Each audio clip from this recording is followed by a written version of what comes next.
For Cox Fleet, having access to the entire portfolio of their clients' vehicles makes it possible to build solid plans to manage costs and maximize uptime. I think having access to the entire portfolio of our clients and their vehicles, understanding what their maintenance needs are and building that solid plan that I mentioned earlier. But one key piece of that is the actual telematics data that we're able to start getting from some of our clients, understanding exactly what's going on with the fleet, being able to somewhat predict obviously what might be happening. Again, as we look across our entire ecosystem, Ted, we're able to see so much data from so many of our clients around the country in different business models and understand exactly what might be happening with certain equipment.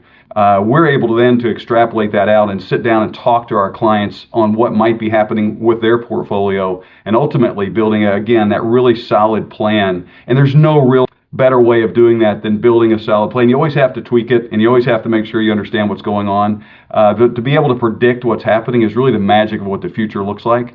That telematics data, that bouncing that off our entire portfolio of customers and all their data is really going to help everybody that we have in our ecosystem.